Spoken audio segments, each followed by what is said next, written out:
Hi ನಮಸ್ಕಾರ, welcome back to my YouTube channel.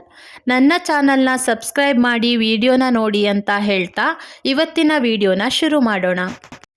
ನಾಡದೇವಿ ತಾಯಿ ಶ್ರೀ ಚಾಮುಂಡೇಶ್ವರಿ ದರ್ಶನಕ್ಕಾಗಿ ಬೆಂಗಳೂರಿಂದ ಮೈಸೂರಿಗೆ ನಮ್ಮ ಪ್ರಯಾಣ ಶುರುವಾಯಿತು.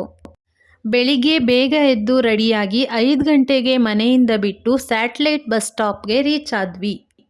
ಅಲ್ಲಿಂದ 6 ಗಂಟೆಗೆ ಶುರುವಾದ ನಮ್ಮ ಜರ್ನಿ 8ವರೆಗೆ ಮೈಸೂರು ತಲುಪಿತ್ತು. ಮೈಸೂರಿನ ಸಿಟಿ ಬಸ್ ಸ್ಟ್ಯಾಂಡಿಂದ ಚಾಮುಂಡಿ ಬೆಟ್ಟಕ್ಕೆ ನಾವು ಬಸ್ನಲ್ಲಿ ಹೋಗೋಣ ಅಂತ ಹೊರಟ್ವಿ. ಅರ್ಧ ಗಂಟೆಯಲ್ಲಿ ಚಾಮುಂಡಿ ಬೆಟ್ಟ ಕೂಡ ರೀಚ್ ಆದ್ವಿ. ಚಿಕ್ಕದಾಗಿ ಇಲ್ಲಿನ ಕಥೆನ ಹೇಳ್ತೀನಿ ಕೇಳಿ. ಒಮ್ಮೆ ಮಹಿಷಾಸುರ ಎಂಬ ರಾಕ್ಷಸ ತನ್ನ ಬಲಗಳಿಂದ ದೇವತೆಗಳನ್ನು ಮತ್ತು ಮನುಷ್ಯರನ್ನು ಪೀಡಿಸುತ್ತಿದ್ದನು.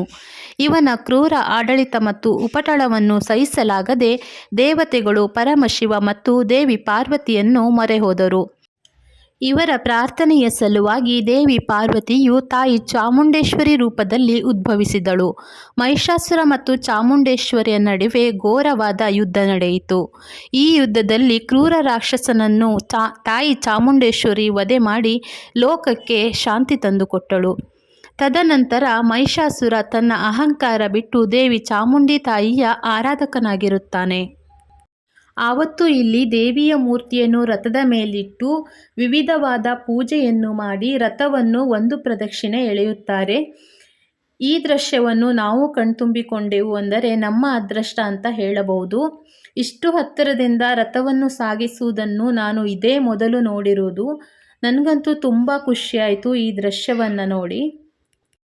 ಆಮೇಲೆ ನಾವು ದೇವಿಯ ದರ್ಶನ ಮಾಡಿ ಮನಸಾರೆ ಕಣ್ತುಂಬಿಕೊಂಡು ಅಲ್ಲಿಂದ ಅನ್ನಪ್ರಸಾದವನ್ನು ಸವಿದು ಮೈಸೂರು ಬೆಟ್ಟದಿಂದ ನಾವು ಮೈಸೂರು ಬಸ್ ಸ್ಟ್ಯಾಂಡ್ಗೆ ಬಸ್ಸಲ್ಲಿ ಬಂದ್ವಿ.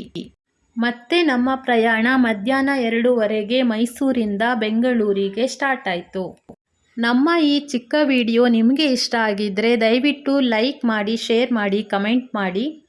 ಮರಿದೇ ನನ್ನ ಚಾನಲ್ನ ಸಬ್ಸ್ಕ್ರೈಬ್ ಮಾಡಿ ವಿಡಿಯೋ ನೋಡಿ ಅಂತ ಹೇಳ್ತಾ ವಿಡಿಯೋ ನೋಡಿದ ತಮಗೆಲ್ಲರಿಗೂ ಧನ್ಯವಾದಗಳು. Thank you.